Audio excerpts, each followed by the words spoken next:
Hello and welcome to today's episode of the Pediatric Consult. I'm Dr. Jill Schaffeld, your host for today. I'm in the studio with Dr. Elizabeth Schlaudecker from the Division of Infectious Disease at Cincinnati Children's. Today's discussion is on a very timely topic for summertime, tick-borne illnesses with a focus on Lyme disease. So welcome, Dr. Schlaudecker. We're happy to have you here. And before we get started, if you could just tell us a little bit about yourself, maybe just how long you've been practicing at Cincinnati Children's, your training. Absolutely. So I've been at Cincinnati Children's for a long time now. I'm proud to say I grew up in Lexington, Kentucky, and then when my husband and I met at Northwestern, I ended up transferring to medical school here in Cincinnati, and I've been here ever since. So I did my residency and chief residency and fellowship here in Cincinnati. So I've been here 21 years now at Cincinnati Children's, and I really love Cincinnati. I love being outside. I like to spend time running and hiking and camping and cycling. So ticks are a part of my life, and I don't want to discourage anyone from going outside to avoid them, and I love getting the chance to talk to everyone about it. Perfect. Absolutely. And then as we will get into during this podcast, you will be just have a great background and history of how things have changed in the Cincinnati area in regards to Lyme disease. So that will be fun to kind of delve in. Well, fun, I hope, to kind of delve into as we get further into the podcast. So let's just start off by talking about the incidence of tick-borne illnesses, which I just alluded to. Seems like there has definitely been a recent rise of cases in this area, or maybe just in the U.S. in general, which hopefully you can speak to, but especially in the Midwest where we're located here. Yes, you are unfortunately correct. Back when I was training, we could pretty confidently say that there was almost no Lyme disease in the Cincinnati area, and it was really localized to people who had traveled to other parts of the country, particularly the East Coast, Connecticut, and the upper Midwest, so northern Minnesota and Wisconsin. And so it was only something that we talked about when you had been traveling and had tick bites outside.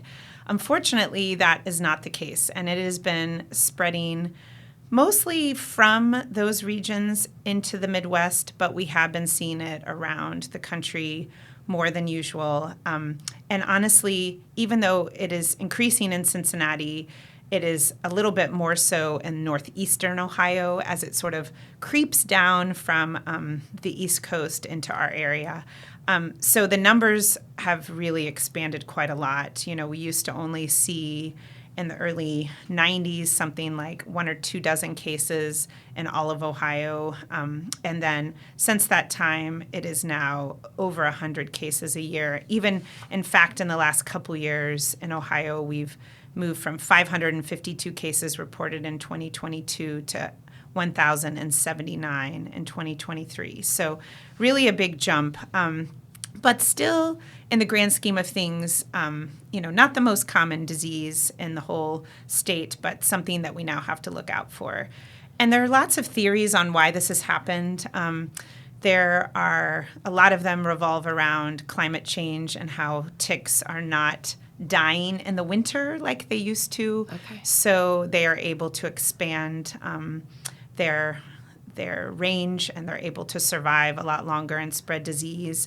There's also some changes in deforestation and then reforestation. And so there are several papers showing how when you have small patches of like suburban trees and you cut down large forested areas, you kill off the main predators and you just leave like little rodents like white-footed mice, and they don't have any predators, so then they're very easily able to spread the deer ticks that spread Lyme disease. So that has not been completely isolated as the cause, but that's one of the reasons that they think that the Lyme disease is spreading, unfortunately. Thank you for sharing that. That as you were talking, I was going to ask a follow-up and say, any theories on that? Obviously, I know you're not an entomologist, but it is interesting to think why that might happen. But yeah, just wild to think about, how different things have been probably over the last 10 years or so in this area. So I'd like to maybe just mention a little bit, we discussed we would focus on Lyme, but really just tick-borne illnesses in general. So why don't we go ahead and just get the not so common out of the way and mention kind of the two we were going to talk about, which was Lyme disease and Rocky Mountain spotted fever. Do we see Rocky Mountain spotted fever in this area? And just maybe a very brief how it's transmitted, what you would look for would be great. Absolutely. Because I do think the important thing about Rocky Mountain spotted fever is though it's much less common, and as you alluded to, it is not primarily in our region. So there are some cases east of the Cincinnati area, and there are some into Kentucky, but actually more than 75% of Rocky Mountain spotted fever cases are in 7 states, which includes Arkansas, Missouri, North Carolina, Oklahoma, Virginia, Alabama, and Tennessee. So I will often ask patients if they have been traveling down in like the Gatlinburg, Tennessee area, because we don't really see patients getting exposed to it in our immediate area. But I want to mention it because it is a very severe illness, and if you miss it, it can be rapidly fatal. So that is why, even though it's less common, it's important to think about when you see someone presenting with clinical symptoms like the rash and fever and a consistent geographic exposure. Like I just went, honestly, the most common scenario I hear about, because it's a common place to visit in our area, is going down into the Great Smoky Mountains area in Tennessee and spending time there and then coming back with a tick bite exposure. Gotcha. That's great. And then transmission-wise, so 2 different types of tick transmit Lyme and Rocky Mountain spotted fever. So dog tick for Rocky Mountain spotted fever, Exactly. and deer tick, or I think black-legged is the other name for it. tick. Yep. And so I think always important, and hopefully you agree with this, but to even let parents know to, if they have the tick, to be able to just identify it, or if they saw the tick, or have a picture of it, and be able to say one versus the other, and whether that would be consistent with symptoms as well. Absolutely. And I know they don't always, maybe they haven't seen a tick or they haven't noticed a tick bite, which is also a possibility. Yeah, it is unfortunately common, especially in the young kids who are running around in the brush. They might not ever see the tick, but I definitely recommend, if you find the tick, to safely remove it, and there's good instructions on the CDC website about how to safely remove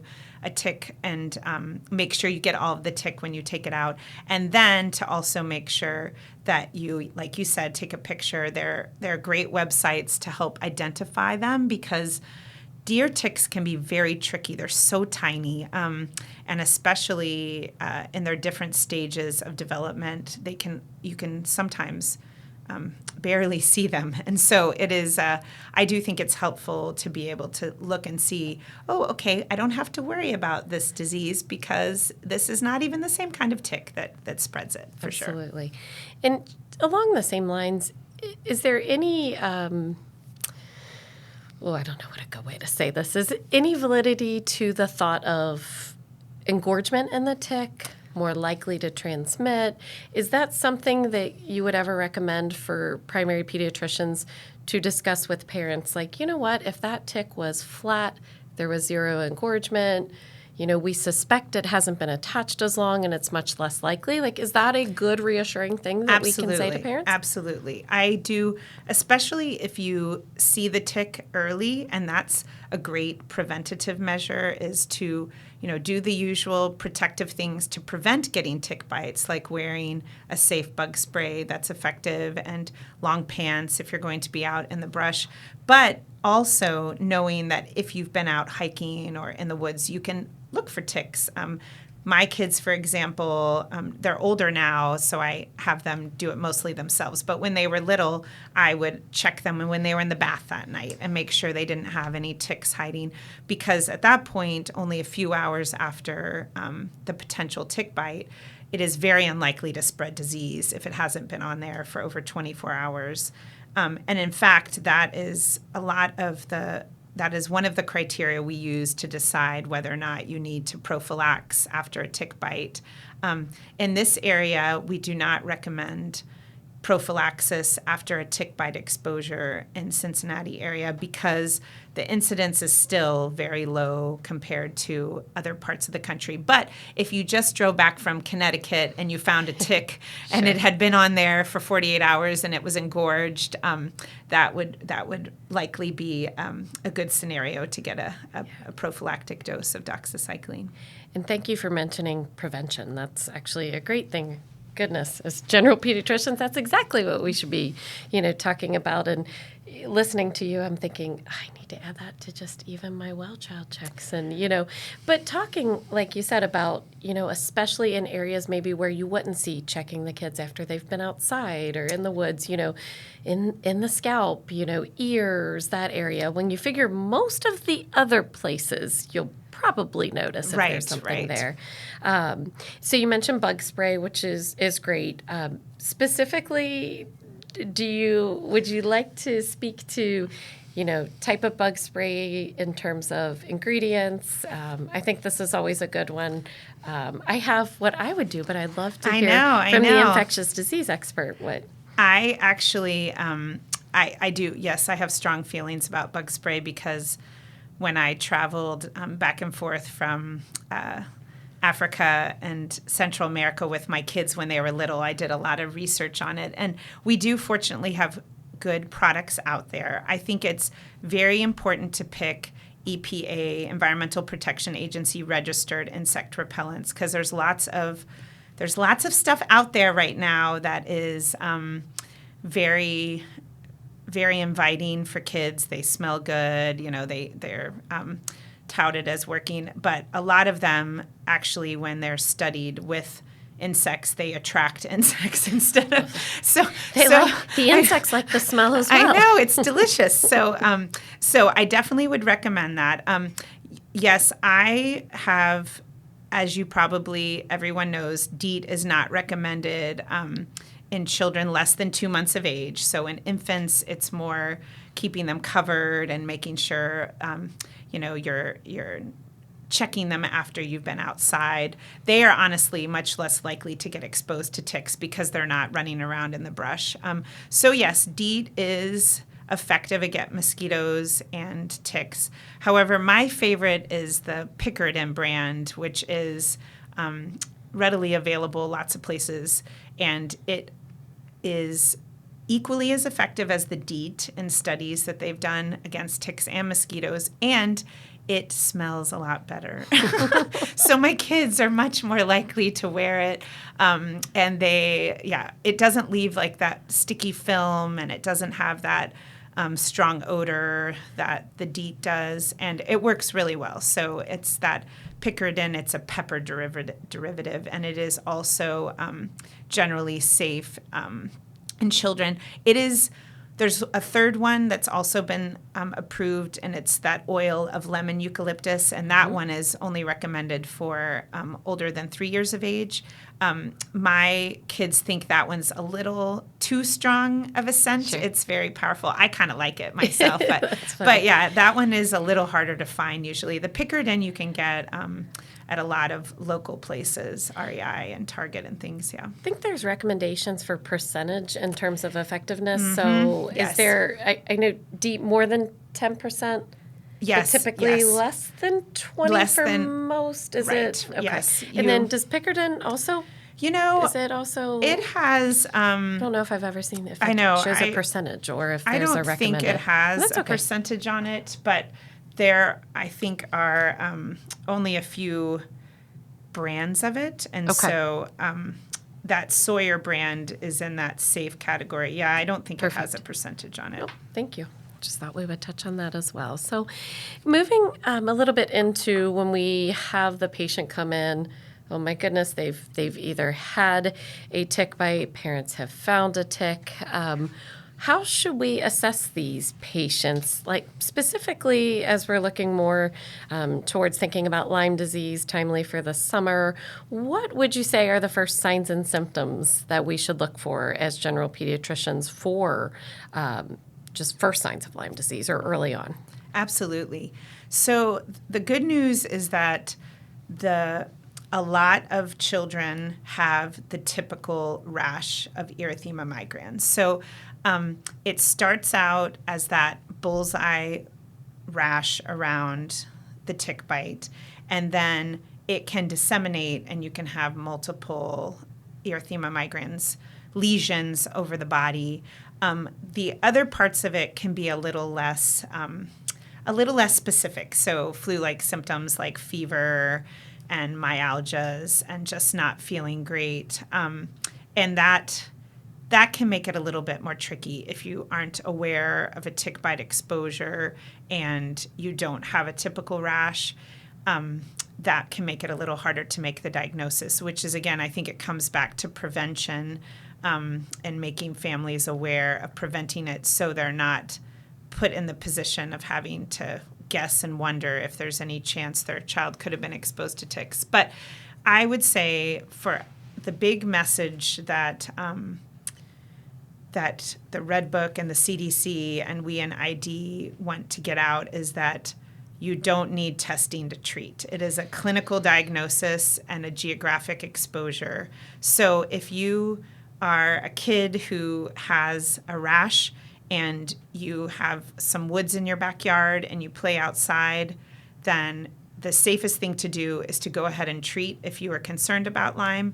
You can send the testing then, but to go ahead and start treatment because that is the best chance of preventing any kind of sequelae from the disease.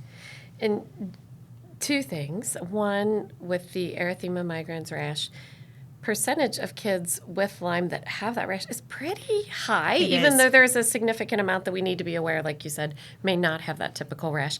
Is it 70, Yep, 75? It's right around 70 or 75%. And probably some of them we miss because they're on the scalp or someplace that you can't quite see the rash. So that is definitely pretty pathognomonic for Lyme disease. And so, yeah, we would not recommend waiting for testing, worrying about testing. And the big thing with testing at that point is it's very commonly still negative because you're so early in disease that you may or may not have any symptoms. Have antibodies or yet, antibodies or, with the symptoms, yeah. Absolutely. And then I, kind of looking and prepping a little bit for this, saw data that said only about 20 to 40% of patients, like if you send off that testing when they have the erythema migrans rash, actually will be seropositive at that point. Exactly, So, exactly. 80% aren't, but you should know even if you send off testing, that testing is negative, that child has exposure, has the classic symptoms, you treat no matter what. Absolutely. So yeah, great. So I guess we can kind of delve into a little bit of treatment. So early stages, erythema migrans rash with the symptoms we talked about with potential exposures. Would you like to speak just a little bit towards what treatment is indicated, how long a duration of treatment should be? And this, for me, has even changed in the last couple years in terms of what I trained as for age and things like that. So I would love to talk a bit about it. Yes, you're exactly right, because it used to be people were very nervous to give doxycycline to young patients. And fortunately, we have an alternative. Amoxicillin is also effective in that age group as well. So if it's erythema migrans, there's no complications. It looks like pretty simple early disease, then you can use doxycycline for usually 7 and over is what we recommend for that, and amoxicillin when you're less than that age. However, if there are any sort of complications, for example, an isolated facial palsy is one that we've been seeing more, especially in the emergency department. We have gotten calls about that. That one, doxycycline is recommended no matter your age. So it is thought that it crosses the blood-brain barrier, and amoxicillin does not. So if there's any concern about more invasive disease like that, we recommend doxycycline. And the other thing that has different therapy is arthritis in the setting of Lyme. Unfortunately, arthritis often presents later. So sometimes we will miss the diagnosis of erythema migrans, and then the arthritis will present, several weeks or months later. And then the recommended duration of treatment is a whole month. So that can be doxycycline or amoxicillin.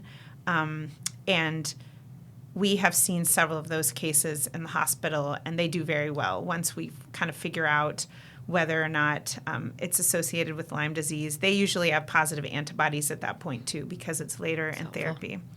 And then I think the big thing is that doxycycline is almost never the wrong choice. Like if you feel, no matter the age, there have been several studies now looking at the staining of the teeth and the things that we've worried about in the past.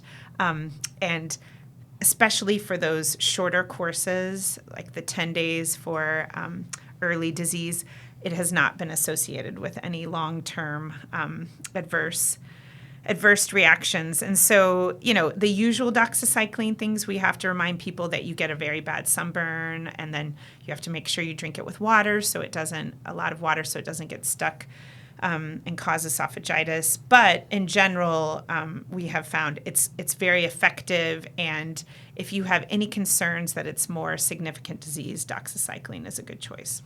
Really at any age, correct? At any age, okay. Yes. And I was thinking that in the last couple of years, we have moved towards doxy in general and a little bit away from amox, yes. even though amox is still, yes. Can be considered a preferred agent under age 7. Yes. They really give you the option now in the Red Book, instead of saying, like, you have to give amoxicillin if they're younger and doxycycline if they're older. They still give you the option. And I think a good example of that is if you have a young kid with arthritis, maybe, a 2 or a 3-year-old, and they need to be on the medicine for a month, sometimes then we are more likely to do amoxicillin in that situation, just because it's a longer duration of the doxycycline, and it is still recommended as an option. In the early disease, for like a general pediatrician treating, when we see that erythema migrans rash, a week, 14 days, what's the recommended? It is 10 days. 10 days. 10 days, yes. Great. And they even give you a third option. If you are allergic to amoxicillin and you're young, you can use cefuroxime too. So Great. There's a couple options. And it is definitely a little bit longer. Amoxicillin is 14 days. Doxy is 10 days, and amox is 14 days. Great. Thank you. And then amoxicillin also, I'm sure most listening probably know this too, but is TID. Yes, where almost yes. everything else that we dose amoxicillin for is BID. Exactly. So just that's a good reminder. Heads up as well. So, and then just want to touch one more time. I kind of love that we breathe through the testing, because I really feel like for our audience and the focus of this podcast, most people are not going to need the testing, and most of the time we don't need to send that.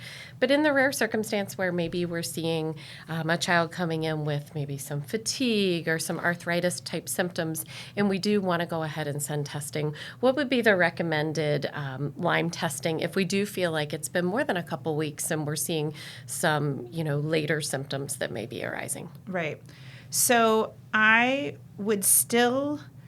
think you could test, but I still, even if it's a little bit later and you're,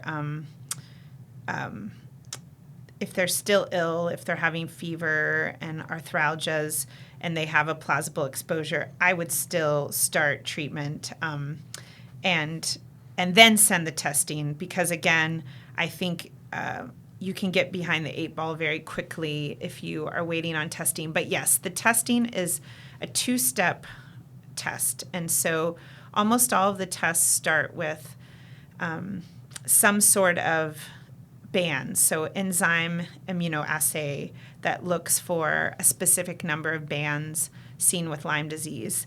And that one is really the best way I can describe it to families, is that it's really a screening test, because it's pretty nonspecific. It cross-reacts with other tick-borne diseases, and it is, you may have a couple bands that are positive that have nothing to do with Lyme disease. So it in and of itself, I think, can be stressful to people because they'll see these bands and there might be a couple positive, and then we say, don't worry about it, it's fine. And that is true. The test is not positive unless the confirmatory Western blot is positive. So I do find that it can be a little upsetting to get back that first stage of testing that looks like some of them are positive. That may have some false positives for Lyme. Yeah. And so that is not considered positive. It has to be that confirmatory Western blot for it to be considered positive. And hopefully at that point, in most kiddos, it's just kind of confirmation that that is what they had. In some ways, we don't have the best testing for Lyme disease because it is very nonspecific. It's an antibody test. There's no approved PCR or anything like that at this point that can help find the active organism, which makes it a little frustrating for parents, I think. Like, I have them ask me, can you show me that it's gone? Like, can you get a test? And there's really no way to do that. And so I would highly discourage getting repeat tests to see, like, is it better, or is it because you don't really expect it to get better? It's an antibody response. Sure, so, the antibodies can stay positive for, I think, years, right? Yeah, for a very long time, which does bring me to an important fact, though, that you can get Lyme again, though. So it is usually not, I wouldn't expect it to be immediate, but you can get exposed again and have the disease again. And so those antibody tests can get confusing, if you've had some past infection and then you get reinfected. That would be confusing. But yes, there really is I can't think of a good reason to get another test, a month out from disease. If you want to send one at the time, that's okay, because then you can provide the family with information. But to get it a month later, you could maybe confirm that it was positive, but beyond that, it just gets very confusing. It's hard to know what they mean at that point because you already had it. I was kind of racking my brain as you were talking too, and I thought the only other time I could think would be if an initial was negative because it was done too early, but you're very convinced that, maybe you need to extend treatment out, if they're having ongoing symptoms, have more maybe symptoms, yes. repeat again, but really if it's already positive, like you said, hardly ever needed to do any sort of repeat like that. So. And we, the other little tidbit of treatment that we would we would almost definitely have orthopedics and infectious diseases involved at that point. But some patients, a very small percentage, have recurrent arthritis or continuation of arthritis after initial treatment with a month. So there is a recommendation if you continue to have arthritis to go ahead and treat another month after that. But at that point, we are, usually involved with orthopedics because we're making sure there's no other arthritis going on and making sure that they're responding well to that and they improve, because arthritis is very different than arthralgias, of course, because arthritis in a kid is a medical emergency until proven otherwise, and we want to make sure it's not a septic arthritis with a common pathogen like Staphylococcus. Yeah, absolutely. So moving a little bit into referrals. Yes. Yay, right? Because I know you get no calls about tick-borne illnesses and no referrals for this. There's a lot that I feel like as we're talking through this is pretty regimented. In this case, do this, in this, do this. What would be the most appropriate patient that you feel like needs to be sent to an infectious disease specialist for Lyme? The majority of these things, it does seem like most general pediatricians can manage in the office. Right. So what would be that patient that you would say, absolutely, I don't want to use the words we want to see them because you guys are wonderful and very helpful to us. But always are happy to see people, right? The most appropriate patient to refer on to a specialist. I think this is a good segue into one of the more difficult aspects of Lyme disease, which is what we call, and the CDC has coined, post-treatment Lyme disease syndrome.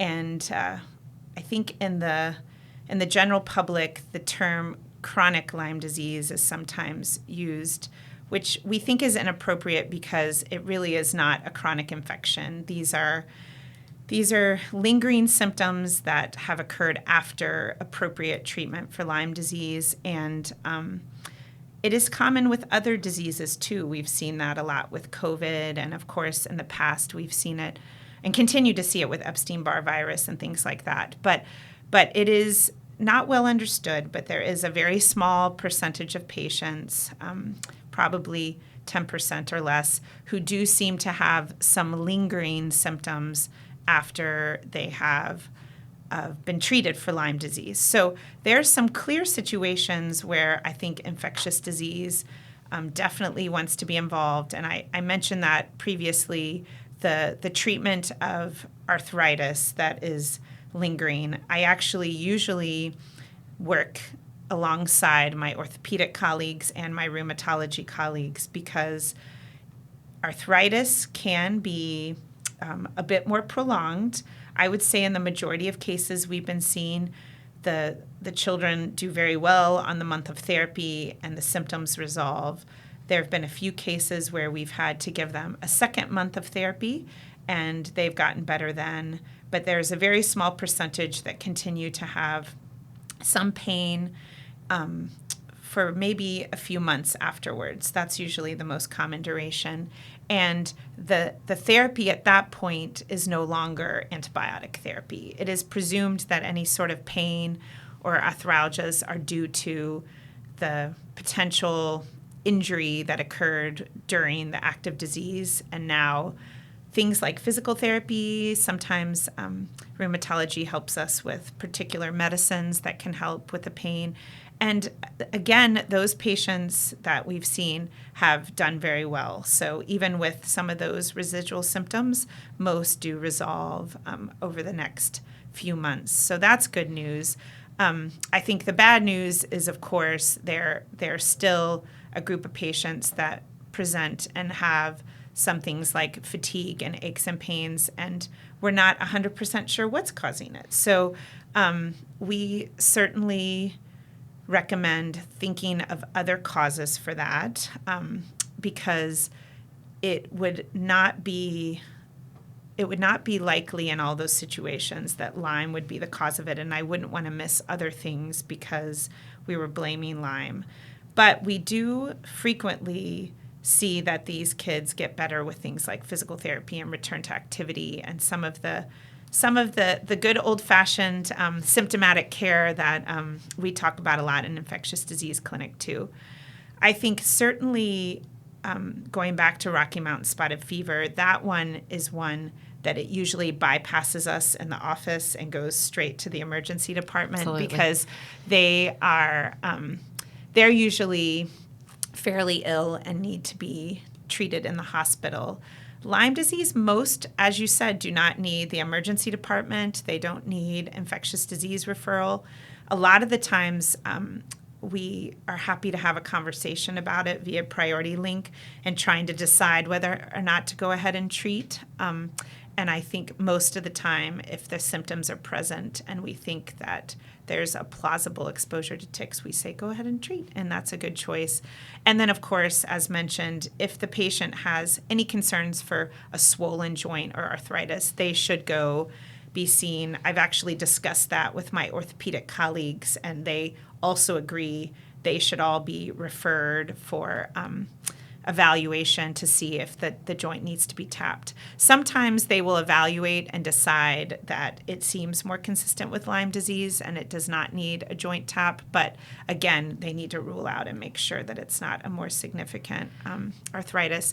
I think it's a bigger question with kids with an isolated facial palsy. I think those often end up in the emergency department, though they probably don't all need to be referred. And then even in our case, we can often have a conversation about that and go over the treatment. That is one of those situations that it needs doxycycline and just kind of review the therapy for that situation.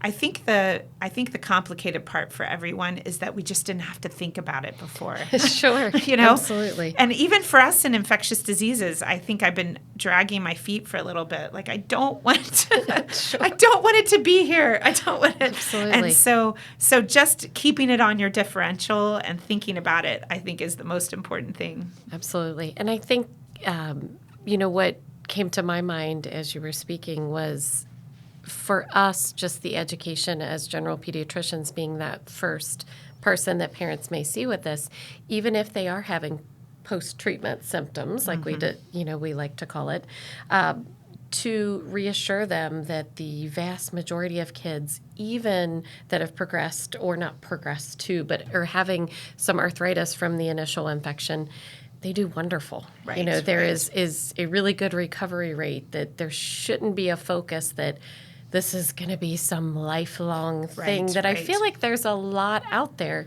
and a Yes. lot that parents have access to these days that may make them think that that is the case. So I think as general pediatricians, to have that knowledge, to have these conversations, and to have them from the start, even if it does mean they go on to see ortho or to see infectious disease, that for us to kind of partner in care and set that expectation from the beginning is probably very important as well, just the messaging that we're giving. That is very true, because I do find that most of the conversations I have with families, and I've been seeing more of them lately, because I think a lot of them whose children had diagnosed Lyme maybe a year ago, last summer, and they have read over the course of the last 9 months all kinds of scary, false things on the internet. And I've even noticed they're almost trying to make their children come up with these symptoms when I talk to them. I think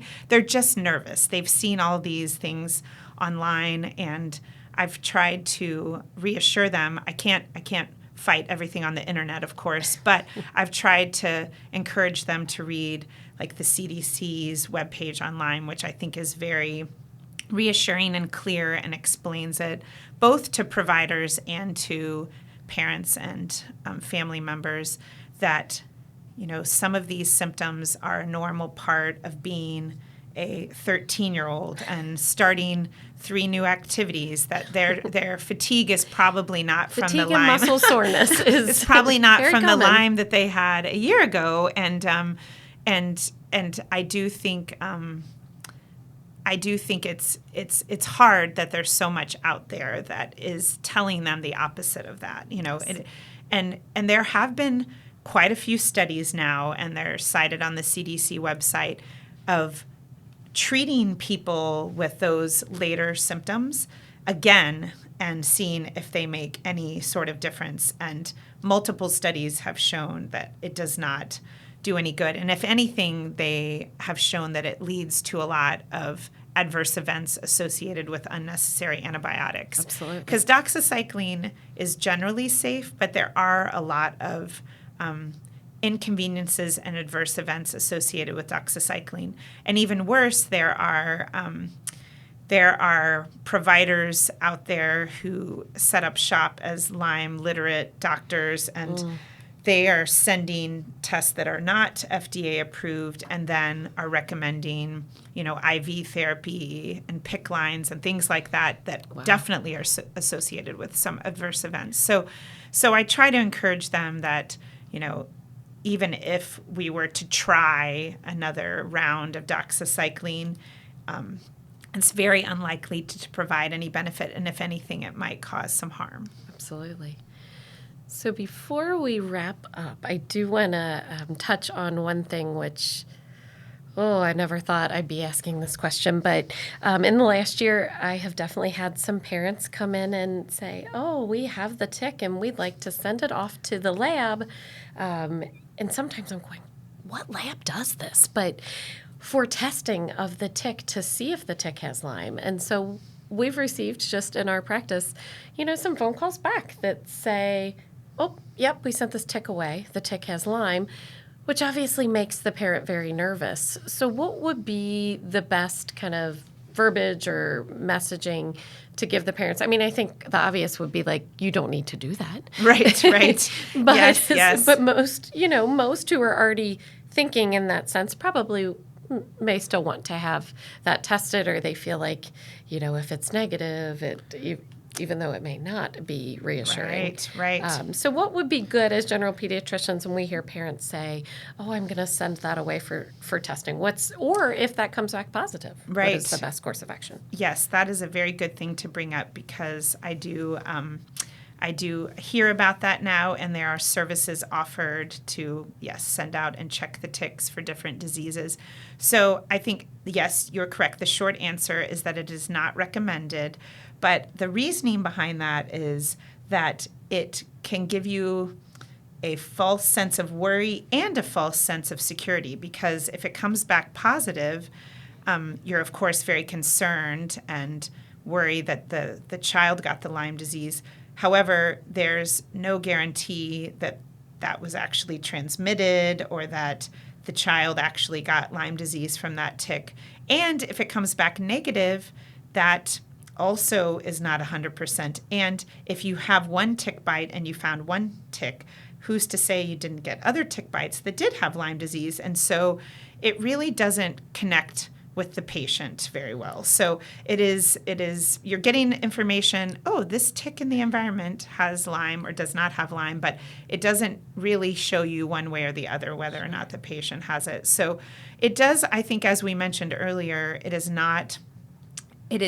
it can be helpful to actually keep the tick or take a picture of it so you can know what kind of tick it is. But to get it tested for the disease is not recommended. Great. Thank you very much. So I love that you had already touched base with, you're definitely very available as a specialty through Priority Link, through eConsult for these sorts of calls. But also I think a great focus that the majority of these cases don't need an infectious disease referral, even though we very much always appreciate your expertise. So, and then just to touch base again on some of the things that we mentioned a few times during this talk. One, the CDC site, which we can link to the bottom of this podcast, and then a wonderful community practice support tool that you just developed, which we very much appreciate, that is, in the PCP clinical tools app that all the primary pediatricians have access to. Any other little pearls or anything we didn't cover? It was pretty thorough, but I want to make sure that you don't have anything else that you'd like to, any other wisdom to share with us. Yeah, no, I think you touched on a lot of the important things. And I do think we're learning alongside the primary care providers as well. I think even though we're infectious disease specialists, this was something that we didn't have to really deal with very much in Cincinnati before. And so as time has gone by, we are, I think, getting better at figuring out good ways to help our patients. We're working with the orthopedic team and the hospital medicine team right now, and how to best manage some of the patients who come in with symptoms of arthritis. So I think and hope for the community that will just continue to get better and better at helping people diagnose and treat this. I do think that I reiterate that we love to hear from you. It is great if you give us a call on Priority Link or via Epic and eConsult, because sometimes we can make this easier on you and on families if we can have a quick conversation. I think sometimes it is actually disappointing for families when they get to us and they realize we didn't have anything to offer because the primary care provider already started treatment and did a great job, and they often, what they're coming to hear from us also, which I think primary care physicians can reassure also, is that they want us to tell them, you're getting treated for this and you're going to get better and it's going to be okay. And they've often already heard that from their pediatrician, and we really just I feel bad sometimes that they make the trip and they have, so maybe a conversation with us beforehand and Yes. saying, we talk to infectious diseases and they agree with this plan might be easier on the family Absolutely. than traveling down to base just to hear the same thing again. And I love that you touched on that. And I very much, of course, want to thank you for your time and for being here and sharing all your wisdom with us. But I do think, and I'm not sure that this is where I thought I was going to be at the beginning of this podcast, but, sitting here, I think as general pediatricians, we can really try to change our messaging around this and just from the beginning and be very unified and clear and reassuring, and hopefully that will help ease a lot of these parents and patients' minds that this is okay. This is a very treatable thing, and that people do really well with it. So thank you again for reiterating that. Thank you for being here. It was wonderful and great to talk to you. Appreciate it. Thank you for having me. I appreciate it.